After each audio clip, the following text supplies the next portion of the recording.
संपूर्ण वर्षातील एक दिवस असा असतो ज्या दिवशी यमराजाची पूजा केली जाते आणि दिवाळीतील हा दिवस यमदीपदान म्हणून ओळखला जातो। या दिवशी यमदेवाला एक दिवा दान केला जातो। दिवाळीचा दुसरा दिवस म्हणजे धनत्रयोदशीला यमदीपदान करणं महत्त्वाचं मानलं जातं। अकाली मृत्यूची भीती नाहीशी करण्यासाठी ही पूजा केली जाते। खरे तर मृत्यू अटळ आहे, तो कोणीच टाळू शकत नाही। नैसर्गिक मृत्यू कोणालाही चुकलेला नाही, पण यमदीपदानाची एक कथा आहे। त्यामध्ये यमराज म्हणाले, आपण सगळेच जण कर्तव्याने बांधील आहोत, मृत्यू अटळ आहे, तो कोणीच टाळू शकत नाही।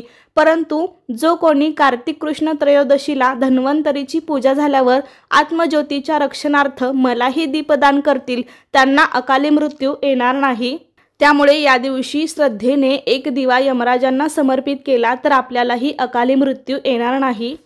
त्यामुळे आज मी तुम्हाला यमदीपदान कसे करावे, का करावे, यमदीपदान करताना कोणत्या चुका आपल्याला करायच्या नाहीत, दिव्यामध्ये कोणती वस्तू घालावी म्हणजे तो दिवा योग्य राहील आणि हा दिवा लावल्यावर दुसऱ्या दिवशी या दिव्याचं काय करायचं, अशा प्रकारे यमदीपदानाची संपूर्ण माहिती तुम्हाला या व्हिडिओमध्ये मिळेल। त्यासाठी हा व्हिडिओ शेवटपर्यंत पहा, जास्तीत जास्त लोकांपर्यंत शेअर करा आणि चॅनेलला सबस्क्राईब नक्की करा।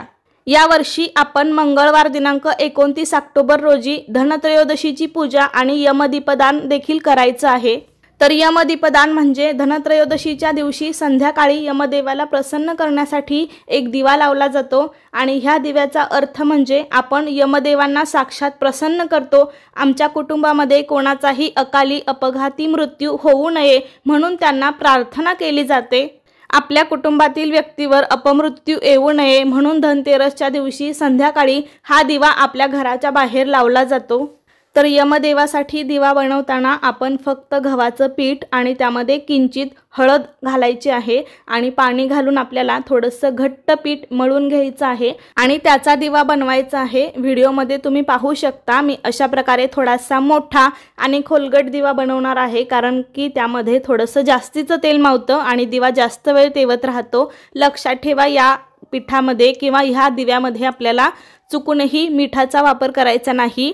एखाद वेळेस आपण म्हणू शकतो की आता चपातीचं पीठ शिल्लक राहिलं आहे तर आपण त्याचाच एखादा दिवा बनवून टाकूया, पण तसं चुकूनही करू नका, कारण असं पण म्हणतात की प्लेन पांढऱ्या पिठाचा दिवा लावू नये। त्यामुळे आपल्याला त्या पिठामध्ये किंचितशी हळद मिक्स करून आणि मीठ न घालून तो दिवा बनवायचा आहे।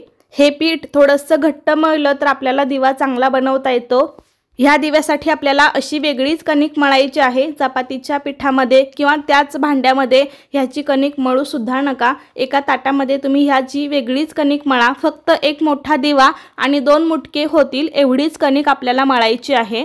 हा दिवा आपण घरातील माणसांवर कधीच अपमृत्यू अपघाती मृत्यू येऊ नये यासाठी लावत असतो। त्यामुळे हा दिवा लावल्यावर मृत्यू येणार नाही असं अजिबातच नाही, पण ह्यामुळे आपल्या घरातून अचानक कोणीतरी जाणं, अचानक कोणाचा तरी मृत्यू होणं किंवा अपघाती मृत्यू होणं हे नक्कीच टाळलं जातं। त्यामुळे धनत्रयोदशीच्या दिवशी सायंकाळी आपल्याला यमदेवासाठी एक दिवा दान करायचा असतो। तर व्हिडिओमध्ये तुम्ही पाहू शकताय मी दिवा कसा बनवलेला आहे। शक्यतो थोडा मोठा दिवा बनवायचा, त्यामुळे जास्त वेळ तेवत राहतो आणि जास्त वेळ तेवत राहिलेलं चांगलंच आहे आणि त्यामुळे मी थोडा मोठा आणि खोलगट दिवा बनवलेला आहे। सोबतच असे 2 मुटके देखील आपल्याला बनवायचे आहेत। हा दिवा कशावर ठेवायचा तर हा दिवा तुम्ही केळीच्या पानावर, विड्याच्या पानावर, कागदावर, पाटावर किंवा एखाद्या प्लेटमध्ये पण ठेवू शकता आणि दिव्याच्या दोन्ही बाजूला आपल्याला 2 मुटके ठेवायचे आहेत। अशा प्रकारे यमदीपदानासाठी आपल्याला एक दिवा आणि 2 मुटके एवढंच लागणार आहे। हा दिवा यमदेवासाठी जरी असला तरी ह्या दिव्यामध्ये आपल्याला एकेरी वात घालायची नाही, दुहेरीच वात लावायची आहे आणि शक्यतो ह्या दिव्यामध्ये तिळाचं किंवा मोहरीचं तेल घालावं आणि जर तुमच्याकडे नसेल तर आपल्या रोजच्या वापरातील तेल सुद्धा तुम्ही घालू शकता। अशा प्रकारे घरात असा दिवा बनवून घ्यायचा आणि त्यानंतर आपल्या घराच्या मुख्य दरवाजाच्या बाहेर, अंगणामध्ये, बाल्कनीमध्ये किंवा गॅलरीमध्ये आपण हा दिवा लावायचा आहे। आता आज काही यमदीपदान नाहीये म्हणून मी तुम्हाला घरातच ही कृती करून दाखवत आहे, पण हा दिवा तुम्हाला तुमच्या घराच्या बाहेर दक्षिण दिशेला तोंड करून लावायचा आहे। दक्षिण दिशा ही यमदेवाची मानली जाते। कोणत्याच दिवशी आणि कोणत्याच शुभ कार्यात आपण दक्षिण दिशेला तोंड करून दिवा लावत नसतो, पण वर्षातून एक असा दिवस आहे की या धनत्रयोदशीच्या दिवशी संध्याकाळी आपण असा एक दिवा यमदेवासाठी दान करायचा आहे। अशा प्रकारे दिवा बनवून बाहेर नेऊन प्रज्वलित करायचा आणि दिव्याची हळद कुंकू अक्षता फुलं वाहून पूजा करायची आणि हात जोडून आपल्याला एक मंत्र म्हणायचा आहे आणि प्रार्थना करायची आहे। तो मंत्र असा की मृत्युनापाशदंडाभ्या कालेन शामयासह त्रयोदशा दीपदानात सूर्यजा प्रियताम मम।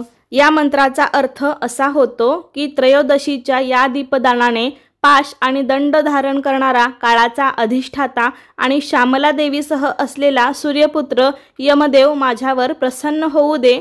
या दीपदानाने आणि हा मंत्र म्हणल्यावर यमदेव आपल्यावरती प्रसन्न होतात आणि हात जोडून प्रार्थना करायची, हे यमदेवा, आम्हाला तुम्ही दीपदानाने प्रसन्न व्हावे आणि मृत्यूपाशातून आम्हाला माफ करावे, म्हणजे तू अपमृत्यू आमच्या घरात कोणाचाही होऊ देऊ नकोस, अशी मनापासून यमदेवाला प्रार्थना करावी। घरातील सर्व लहान मोठ्या मंडळींनी मिळून आपल्याला दक्षिणेकडे तोंड करून ही प्रार्थना करायची आहे आणि दिव्याचं तोंड आणि दिव्याच्या वातीची दिशा पण आपल्याला दक्षिणेकडे करायची आहे।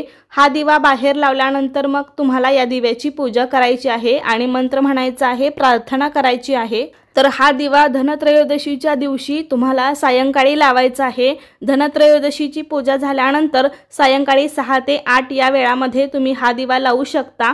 सूर्यास्तानंतरच आपल्याला हा दिवा प्रज्वलित करायचा असतो। काही जण चौमुखी पण दिवा लावतात, पण शक्यतो असा एकाच बाजूचा दिवा लावायचा आहे जो दक्षिणेकडे आपल्याला त्याची वात करता येते। जर चौमुखी दिवा लावला तर त्याची वात आपल्याला चारही दिशांना येते, त्यामुळे असा एकच दिवा दक्षिणेकडे तोंड करून लावा। दक्षिण दिशा ही यमधर्माची मानली जाते। खरं तर यमदीपदान वेगवेगळ्या पद्धतीने केलं जातं। काही जण मातीचा दिवा म्हणजे मातीची पंती लावतात, काही जण असा कणकेचा दिवा लावतात, तर काही जण 13 दिवे प्रज्वलित करतात।